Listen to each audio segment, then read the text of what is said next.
The issue is that I don't think we are thinking about it creatively enough, right? We have zoning regulation, we have housing doesn't evolve as quickly as other spaces. And I think there's this Airbnbs are different, right? You're actually taking housing stock, especially when it's the most in areas that it's the most needed. Hi, this is Garrett Sutton, and you're listening to the Average Joe Finances Podcast.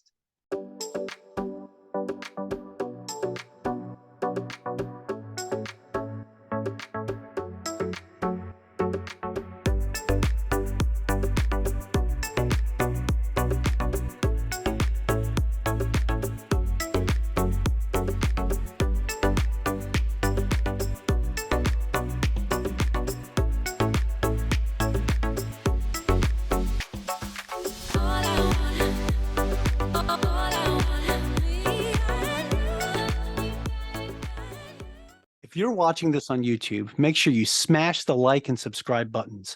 If you're listening to our podcast, go leave us a 5-star review. All of our links can be found in the video description or show notes below. Hey, welcome back to the Average Joe Finances Podcast. I'm your host, Mike Cavaggioni, and today's guest is Johnny Wolff. So, Johnny, super excited to have you on the show today. Thank you for taking some time to talk with me. I appreciate it.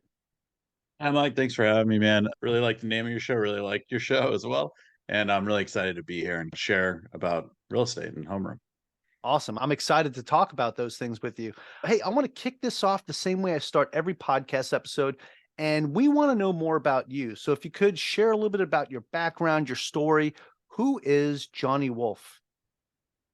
Sure. My current career, what I'm doing is running a company called HomeRoom. And coming to that point of starting that company when we do real estate investing and help people out of state buy properties was like a number of steps over 15 years. I bought my first investment property in 2008 when I was working remotely in the Bay Area. And that was kind of the beginning of my real estate journey. Started to do number crunching. I was a financial analyst and realized that if I invested in real estate, I'd do better than if I invested in Google or Amazon. And so I decided in 2015 to go after buying a few more properties to move to Austin, Texas and invest in real estate more aggressively. And so I bought a number of homes in Austin from 2015 to 2018 and rented each of them out by the room because I wanted to buy these homes. The cash flow wasn't as good as because even then Austin was, getting pretty expensive. And renting by the room matched the lifestyle I'd lived in the Bay Area because everyone lives with roommates and I had lived with roommates the whole time. And those homes did really well. And in 2018, I moved to Kansas City to invest in real estate again, do the same strategy. And some friends of mine had noticed like the success I was having with that approach and asked me how they could invest in properties remotely and rent out each bedroom separately. And at the time that they couldn't, they could try. And so I saw a business opportunity where, hey, I can offer I'm going to say, I'm going to take this strategy that I use and offer it to other people as well. And so HomeRoom was born in 2018. We're now in 10 different metros. We've housed thousands of tenants that are renting by the room. And yeah, it's been VC backed, pretty good seed round in 2022, went through Y Combinator. And so, yeah, that's my story and which got me to where I am with HomeRoom today. Awesome. Yeah, I appreciate that, Johnny. That's pretty neat. Now, I've heard of people doing this before. Actually, I was at a real estate conference 2 years ago, and I started learning about communal properties, right? Where there was properties that had like common areas, and then they rented them all out by the room. Like somebody would buy Mm. like a larger 5 or 6 bedroom house. Do you do it similar to that, or is this a totally different thing? Yeah, that's and there's a few ways of describing it. The term co-living is one of the ways of describing it, house hacking, rent by the room. Those are all three different ways of describing the same approach. And what it is, you buy a single family home in all of these approaches, and then the room is the person's, that's their unit, and then the common Mhm. areas are a lot of times furnished, and the kitchen will have essentials. And so then everyone can live for a lot cheaper. And usually there's also advantage if you're moving from another city or state.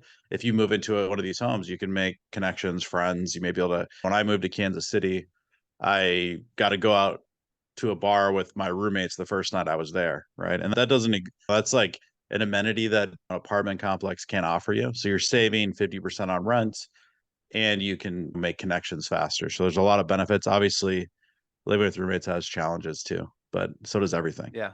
No, absolutely. That's something that you probably don't think about too much, right? Oh, I'm going to go move into a new place and a new area, don't know anybody. But if you do it this way, this is one of those opportunities that you don't start off quote unquote alone, right?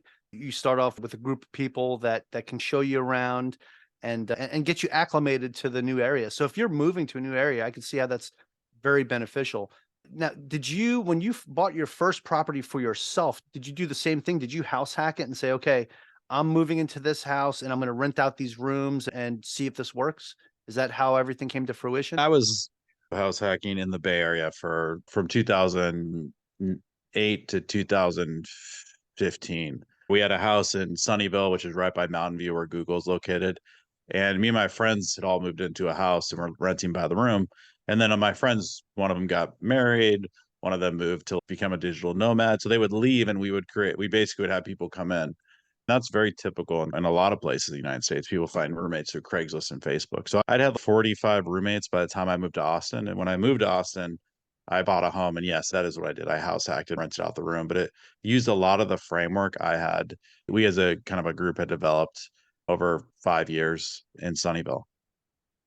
Right on. Yeah. So that's good because it sparked that whole idea that kind of stuck with you when you moved to Austin. Now, when it comes to finding a property that's a good fit for this, because not every home is going to be a good fit to rent by the room, what are some things that you're looking for to say, okay, you know what, this might be a good fit to be a co-living space? That's a really important part of this model. I think the single family home rental model works everywhere, right? There's no home it doesn't work for. Short-term rentals, Airbnb vacation rentals, it's not the case at all. There's some homes that are really terrible Airbnbs. They're just no one ever travels there, right? And so there's something similar here. And additional Airbnbs have to have certain things that are very appealing. And then the vacation rental folks will pay a premium for it. Co-living or rent by the room is very similar. You got to but the specific needs are a little bit different. You got to have enough parking, really important. You don't want to make the neighbors super mad. You need to have 2 full bathrooms. The more bathrooms you have, frankly, the better. But just one we found is a logjam issue and people are getting ready to go to work in the morning.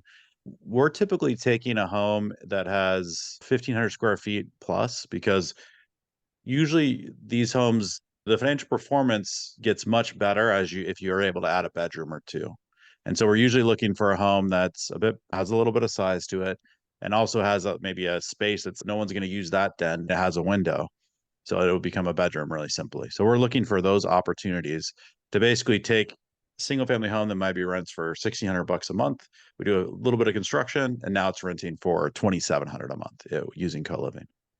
Yeah, that's fantastic. And then from the tenant's perspective too, they're paying a lot less. You just have more people in that home now, but they're paying a lot less to be able to live in an area where they probably would pay twice as much to live there. So that's huge as well. So yes, there's like small little sacrifices that actually everybody in this deal has to make, right? Like you as the owner of the property, you have to put some work into it, some construction, right? You have to make sure everything fits perfectly to have a co-living space. And then the people that are living in the co-living space, like they give up some things too, right? Their private space really is only their room. Everywhere else is like open. So that's pretty big. Now, it's cool because like when I learned about this, I really started diving into it because I thought it was really awesome strategy. The guy that I saw that was talking about this, like they were buying quote unquote monster houses, right? They were trying to find like the biggest house that has 5 bedrooms. If they could add a sixth or seventh, they would. If they could add a bathroom, they would. They really liked homes that had the Jack and Jill bathrooms, right? So 2 bedrooms connected to a bathroom, or those are bedrooms cool. that had their own bathroom and stuff. And sometimes they would just add another bathroom as well, which is a really big project if the plumbing's not already in place. So it just depends on what you're trying to do. But I always thought that this was so neat because you're actually solving much more than just a problem for you to try to make a little bit more rent money or a problem for somebody that needs to find a cheaper place to live, but you're also solving more like actual living space itself, right? Because we do have a crisis right now in America where there is not enough homes for the people that we have, right?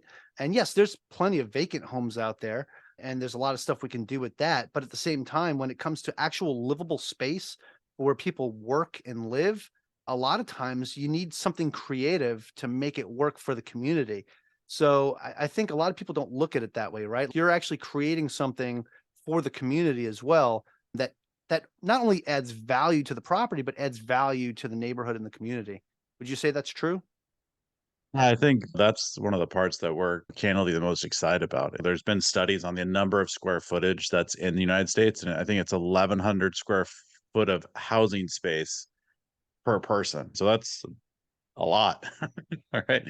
The issue is that I don't think we are thinking about it creatively enough, right? We have zoning regulation, we have housing doesn't evolve as quickly as other spaces.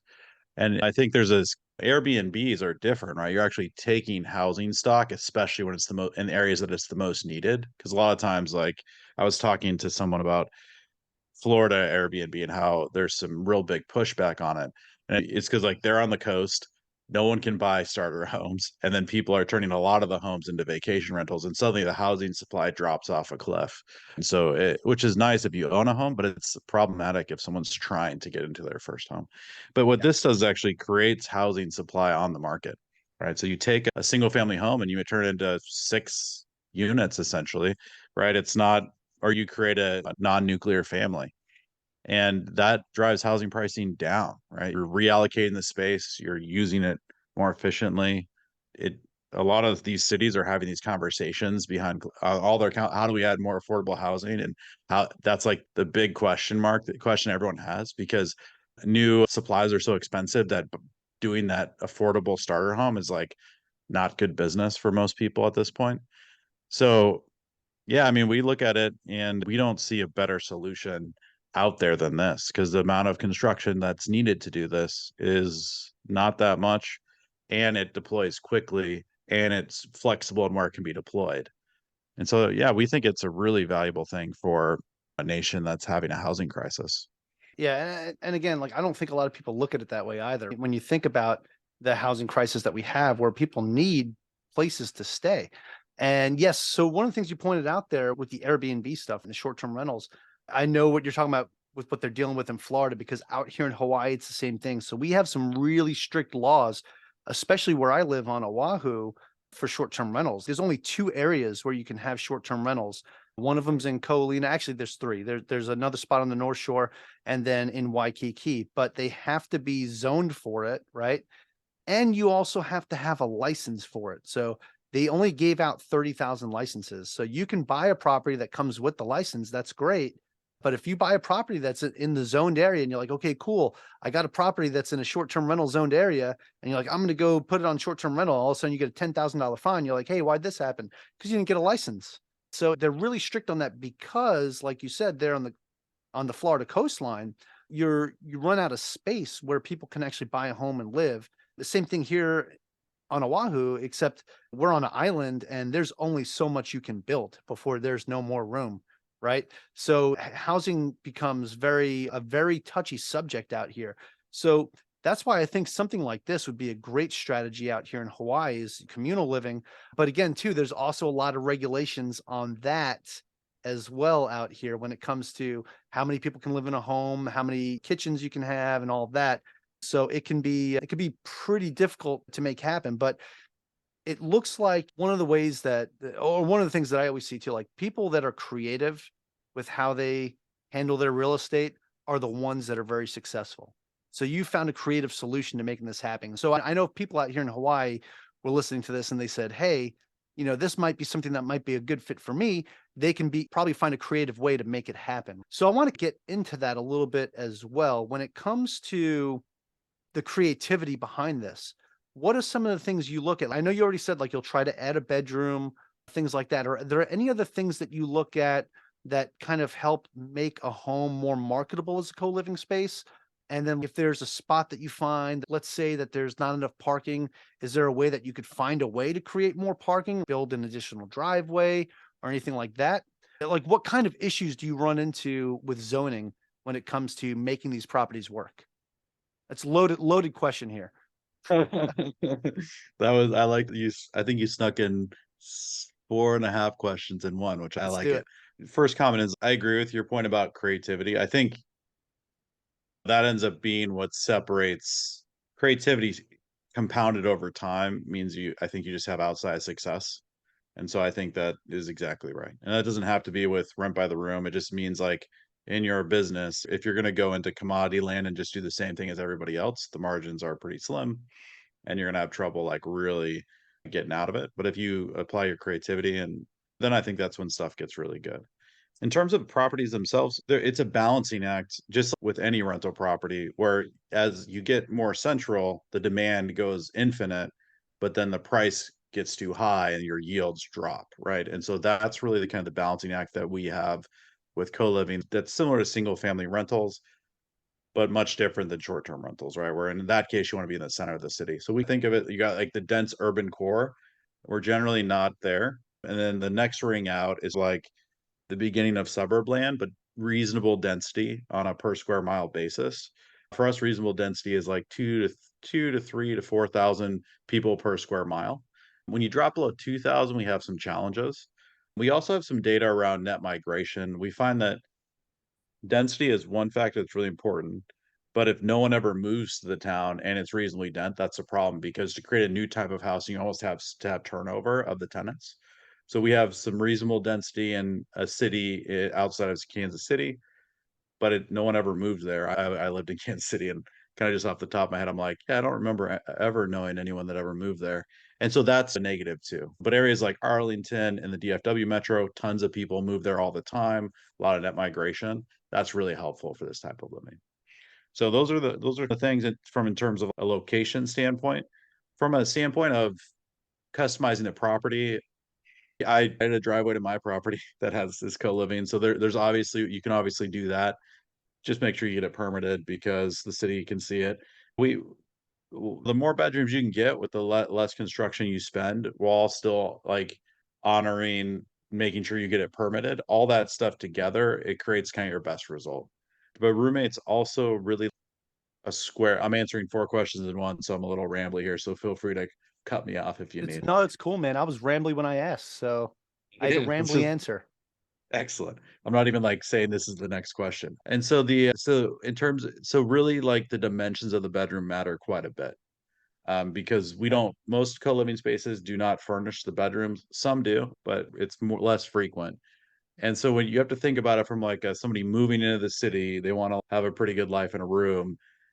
A 8 by 12 room is and a 10 by 10 room both sound the same square footage wise, but they're much different functionally, Mm. because the bed and the desk, and you're like, how do I make this all work?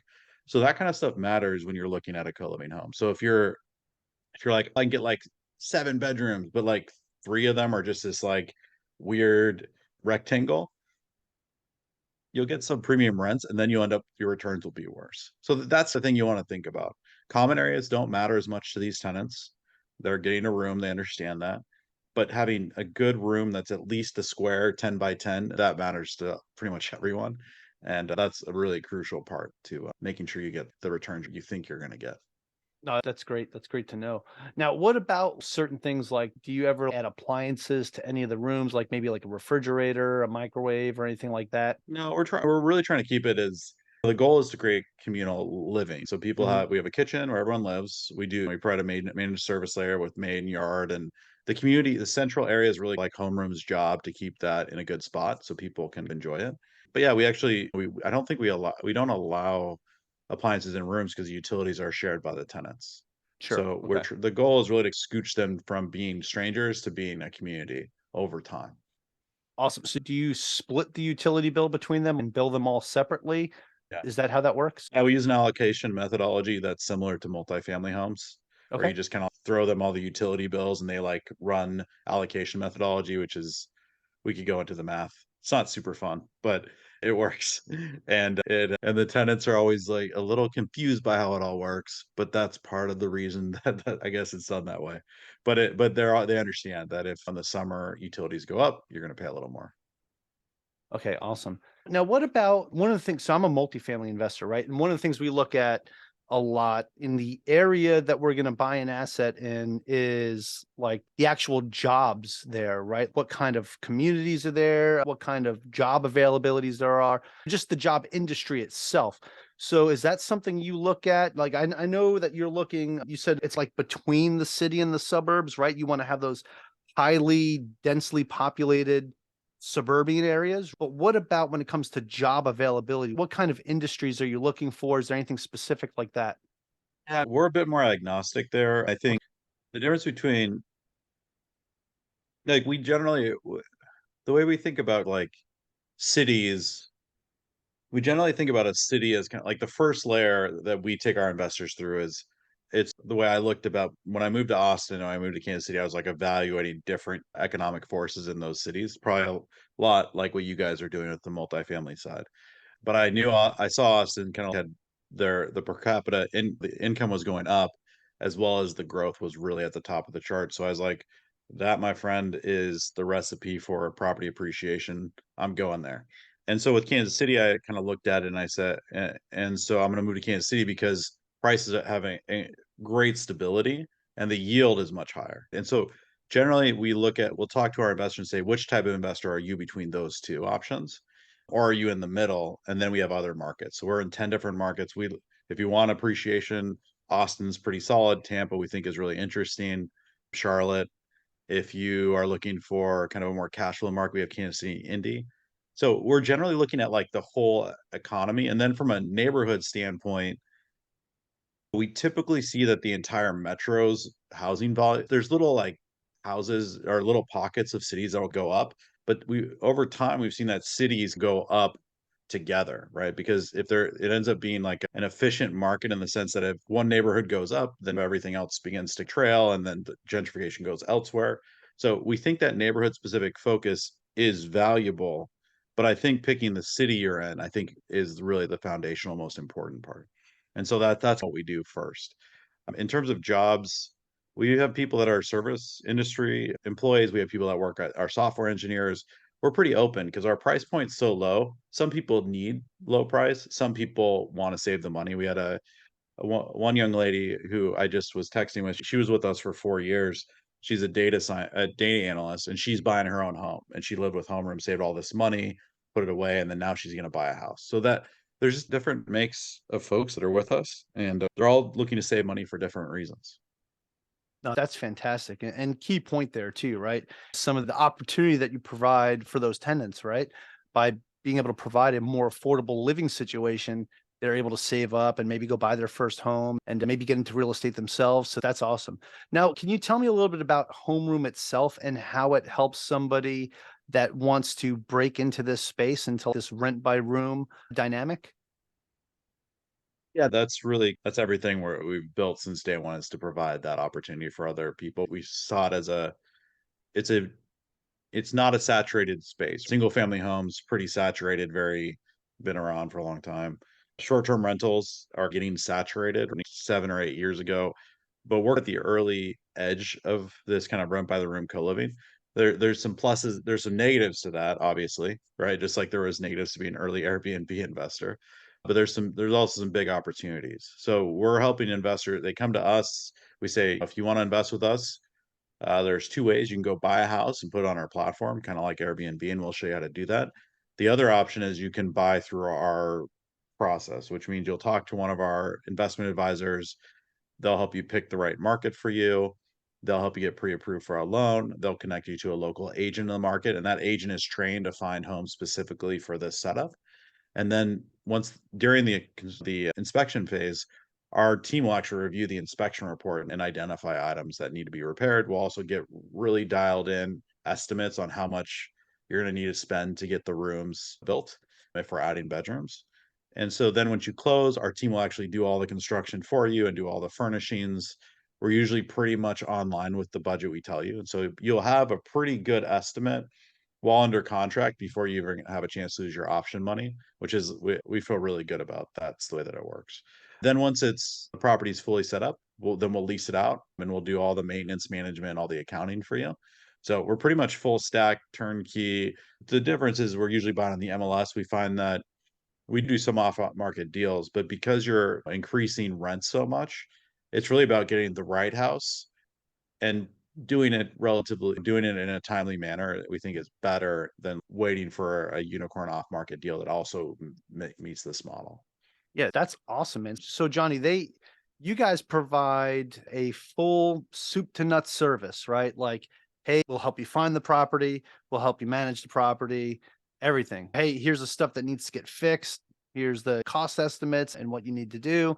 Yeah, this is basically like you said, a turnkey service. So that's really cool, man. Thanks, man. Yeah, it's not easy, but it's what I would want if I was an investor, and that's what we're trying to do our best to provide. It's not easy, but you make it easier for the investor because you're taking a lot of stuff off their plate up front. That's Yeah, great. Now, let me make that clear. It's not easy for us, but it's easy for the there you investor. go. There you go. Sorry, I didn't make sure I clarify that. We do a lot, so you don't have to, essentially. No, that's Yeah. awesome. Now, so speaking of it not being easy for you guys, if somebody was to use homeroom, right, what kind of, costs are they looking at? What kind of management costs? What kind just to use your service in general? Is it something they'll pay for up front, or is it after the deal closes? Like, how does that look when somebody from start to finish on a deal? Yeah, so you can do your own construction. Most people don't. They do it with us. We'll actually do the construction. We'll give you a quote. So you'll pay us a check at closing for the construction work, and then we'll get it all done for you. And we have a local partner, and we have a construction team centrally who manages the project. We usually do it very quickly. So that's one way you'll pay homeroom, although it'll be going into your house. And then the other way is we charge 18% of rent on an ongoing basis. And so it's definitely kind of like I talked about before. You have your single family home, which the management fee is like $100 a month or 10% or and lease up. Then you've got your vacation rentals, and if you get those fully managed by a company like Vacasa, you're going to end up sometimes it's up to 45%. So Yeah, I each was gonna say, depending like, on I've the seen it anywhere between 20 and 50% for and short-term rentals. yeah, and so we began to realize we initially were like, we're gonna just peg to the single family rental market because that makes sense. And people would ask us like, hey, are you sure that's the right? But we realized like competing on price with single family rentals was a terrible model because the level of service, like we do roommate mediation, we like we have like a guerrilla marketing team that's finding roommates. So No, we have there's a lot more involved than like a single a family lot home. more. Yeah, exactly. And there's a lot more involved, and also, unlike Airbnb, with Airbnb, like there's a platform that drives customers to your platform. We Right. are our own platform to drive customers, right? So it just ended up we're just going up in price. And as long as we deliver and we make 30 or 40% more rent, we're essentially like a net positive, which is pretty phenomenal. Right. You end up making more with us than if you had a home that you self-manage as a single family rental, which is Yeah, no, sweet. that's the key thing to look for, right? So if when you're looking at this, is the juice worth the squeeze? And if it is, then start squeezing that orange. So that's Mhm, fantastic, man. I wanted to ask that just for full transparency, because there's mhm. probably some people listening right now that are like, hey, this is pretty interesting. This might be something I might consider doing. So I want to make sure that they're getting as much information and value out of this interview as possible. Okay. So, Johnny, this has been absolutely phenomenal. I felt like I've learned so much more about co-living rentals. And I even sat through a seminar at a real estate conference 2 years ago, and I feel like I learned even more today. This is Sweet. awesome, man. I would like to now transition this into something that we call the final round. It's where I'm going to ask you the same 4 questions I ask everybody that comes on the show, and that'll give us a good idea of how you are when you have to deal with problems under pressure or anything like that. Give us a good idea of how homeroom deals with things as well. All right. If you're ready to Alright, go, we'll get I'm that ready. party started. I'm excited, man, and I'm excited that you learn more than a conference. This is, like, great success. Yeah, man, it's good stuff. Okay. Hey, so first question I'm going to ask you, Johnny, is what's the biggest mistake that you have ever made in real estate? The biggest mistake I ever made in real estate. Yeah, so the biggest mistake I ever made in real estate, and it's a big one, is I got yield greedy. What is this, like, my 10th property? So I was not that inexperienced, but a little bit, and, it was a property in Kansas City, but it wasn't in Kansas City, and it was, like, an hour west, and the yield on paper was killer. It's 1.3% rural. It's going to be great. The guy who was selling it to me was really nice. And it was a fourplex. And what I didn't do is a really intense underwriting, right? I looked at the numbers that he sent me. He had done a bunch of these. He said they were doing well. And there was like a garbage fee. The units were just a little too small. There's also massive yards and that need to be cared for. And so at the end of the day, even when I had full occupancy, the cash yield wasn't that great. But because the units just weren't quite big enough, people were just churning nonstop. So like it was a constant bleed. In addition to that, I didn't really understand the area because like it was in the metro that I was living in, but it was outside of my sweet spot in terms of how do these type of markets work? Because the city I was in was like I think 20,000 people, just much more rural than I had ever. Maybe it's smaller than that. And so all these combined to be like a disaster of an investment. I eventually sold it, made basically nothing. And I was like, but it was the happiest day of like my real estate life when I finally got off my hands. So that would be mine. A lot of mistakes on that one for sure. Yeah, that was your boat of real estate. 'Cause they say everybody's two favorite times of owning a boat is the day they buy it and the day they sell it. So Yeah, that's awesome. exactly. That still pretty pumped about that I got off my hands when I did. Yes. I definitely I appreciate your transparency with that, Johnny. So this next question, it ties into that these all kind of tie into each other. But what is something that you've learned that you wish you knew when you first started investing? Yeah, I think I would have wished I would have learned about the strategy that I started using in 2015 sooner. I think the truth is the house hack or the buy locally and then do something creative with that space, especially when you're like, because I started investing right after college. When you're at that phase of investing, the house hack or some form of the house hack is like the single biggest wealth builder you can deploy in your life, bigger than a raise, bigger than a promotion, bigger than most anything. And so if you can figure out a way to just eke out owning a property, especially in a market with some appreciation and not lose your too much money monthly, it's killer because you can like look up in 3 to 5 years and have six figures. And when you're like right out of college, six figures feels like the lottery, right? So that's one thing I wish I would have thought about and been more cognizant is like with a primary residence loan, you can get into a $500,000 home if you have a good enough income, and then you could make $100,000 in the next 3 years if it's a nice run.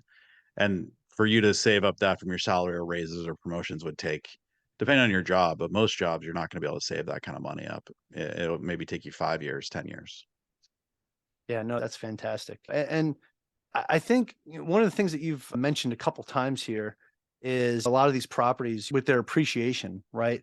And I think that's another thing. Yes, cash flow is super important, but if you're buying in the right area and like some of the indicators you were talking about earlier, things that you look for to make sure that this is a good spot where the value of the home is going to go up, that appreciation can be significant for any real estate investor. So I definitely appreciate appreciation. So I appreciate also that you've pointed that out a couple times here. That's one of the things you really should be paying attention to. Okay. Yeah. Yeah. If I think about, because of my finance background, I think about real estate and markets kind of like stock types, right? There's some properties that are in markets that I'd say are like a tech growth stock, right? One that has Right. upside, right? Maybe it doesn't yield a dividend, but it has upside. And I think what financial advisors will tell someone that early in their life is make good investments, but make investments that have upside because you have a lot of time to catch up. If something goes wrong, you can kind of, and so I think looking for that appreciation early, I think is pretty cool. You got to make sure that it doesn't make your debt to income ratio get all jacked. If you just buy all these appreciating properties and none of them are cash flowing at all, it can get you stuck from a loan standpoint. So you can't go completely crazy on one side of it. But if you can get enough cash flow that you look neutral and you have the most appreciation potential, that would probably be the number one thing I would recommend for a 26-year-old looking to buy their first property in Yeah. Dallas or something is that mix. Cash flow neutral, good enough, max appreciation. Yeah, absolutely. And I like how you compared it to stocks as well, right? Because you with real estate, you're buying potentially purchasing what you would purchase in the stock market, but it's something where you're going to get a dividend right away. right? That's going to start paying you right away. And then on top of that, it's going to go up in value as well over time. So that's just a great way to look at it, especially for somebody that's fresh out of school and they're like, okay, I've dabbled a little bit in Robinhood, so I'm an investor now. But it's a good way for them to look at it. Like when you're looking at real estate, that's a good way to think about it. Okay, Johnny. So do you have any tips or tricks that you would recommend to someone that is just getting started out today? Go back to that college student you were just talking about. I think getting started, one of the things you have to, it's a balance, just like everything. But do you want to get a great first deal? Sure. But but I think you have to put a premium on like experience and learnings in your kind of early days over numbers, right? What you should learn is discipline around the numbers and don't underrate like I did in that one property, right? Which I did better at the other nine and those are doing well. But that one, I was starting a company at the time. Don't make sloppy, silly mistakes, right? But there's a certain level that you're only going to be able to get enough proficiency in the next 3 to 6 months while you prep to buy a property. But you're going to learn most of it after you buy the property itself, right? And so I do recommend people potentially if they can, if they have the time, if it's your first deal doing and it's local, managing it yourself just to learn, you're going to do worse financially. So you have to understand that you're not going to be as good as a professional property manager, but you'll learn some stuff and then you'll appreciate your property manager down the road. And so I think that the premium on learning for your first few deals is super crucial. And you're not going to get rich from your first deal. Maybe your seventh deal will be the one where you make 1 million in 3 years, right? But you learned it from because you got that first, second, and third deal under your belt, and you kept moving fast. You kept taking risks. You put your money on the table and spun the wheel, and like that got you to learn faster, more quickly, and more densely. And so by deal seven, you're ready, right? And so that's really the important thing. Yeah, that's a great point. That is a fantastic point. Managing it yourself in the beginning. Yes, I did that. My first property, I was trying to manage it myself Hurdle. and from 5,000 miles away out here in Hawaii. And Yeah, I've done man, that. it was painful for sure. It's rough. Definitely a It's lot of rough. learning experiences, but that's important, right? Education. I learned that I don't want to do Yeah. that again. You learn those hard lessons when you do a lot of these things yourself. There's basically basic mechanics around property management. And if you know them, it's valuable. It's not that valuable, but it's helpful, right? Because like then you can identify better property managers in the future. You understand how leasing works, leasing seasons work. You understand how annoying tenants can be. Like all these little things that like more knowledge, more nuanced knowledge in the details. It just makes you a bit better, right? Everything Yeah, stacks up. absolutely. All right, Johnny, the final question of the final round is, do you have a favorite business, investing, or real estate related book or podcast or both? It's a great question. And it's a little bit, hmm, this book is, I think it's borderline. It's a book that me and a few founding members in our kind of startup group really, it's called The Obstacle is the Way. And it's kind of like leans on Stoic philosophy. It's by Ryan Holiday, but it really just talks about attitudes around challenges as they come up, which I think in investing, real estate, and business, that's those are you just get hit in the face over and over again. And how you take that and turn it is really, I think, the most important kind of skill in business or investing. So I think that's really good, especially if you're just getting started to be using to think about these challenges and how they become opportunities. All right, fair enough. Appreciate that. Great recommendation. Gonna have to add that one to the list. I don't think I have that one on the list yet, so I'm gonna have to add that one on. Okay, Johnny, we had a fantastic interview. We talked about a lot of awesome things with what you're doing with HomeRoom and just what you've done in general since you started investing in real estate. So there's people listening right now that are like, hey, this is good stuff. This is something I'm interested in possibly doing myself, and I want to know more. Johnny, where can people find more information about you? Do you have a website you could share with us for HomeRoom, for you? Any social media profiles you could share with us? So livehomeroom.com is our website. There's a invest in a home is on there. There's also convert your home to co-living. We have a guide, so you can check that out. And then you can also reach me at johnny@livehomeroom.com. I always put that out there because especially like the up and coming house hackers, it's like it reminds me of myself. And it's like I'm happy to help with that. Even house hacking that's not through HomeRoom is adding more affordable housing and probably building relationships. So really love to support that however I can. Awesome. Appreciate that. I'm going to make sure we have all those links in the show notes to make it easier for our listeners to just copy and paste or click away. The only thing I ask is that to my listeners, if you're driving right now, please don't do it while you're driving. Come back to this episode later. Okay. All right. Hey, so to close things out, Johnny, do you have any final thoughts for our listeners? Honestly, like I thought what you said earlier, it was like, I think that's really important, right?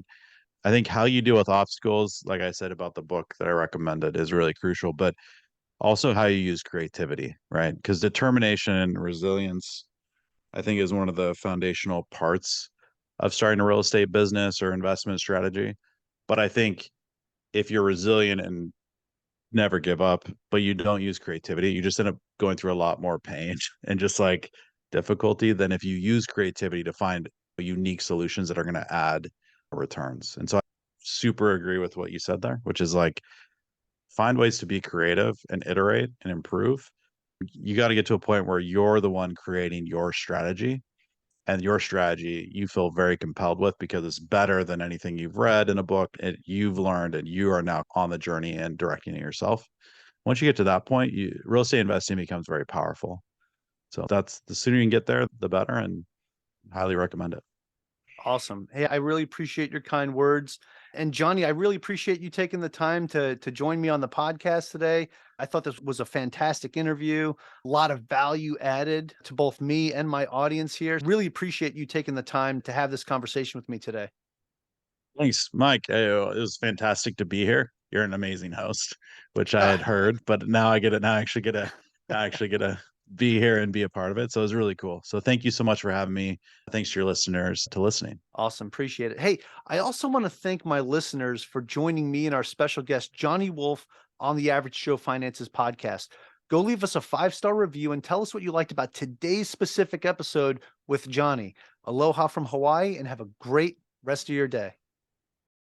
Thank you for making it to the end of this episode. Greatly appreciate you being here with me today on the Average Joe Finances podcast. If you haven't done so yet, make this the episode that you go leave us a 5-star rating or subscribe to our YouTube channel. The Average Joe Finances podcast is for informational and entertainment purposes only. Have an outstanding day.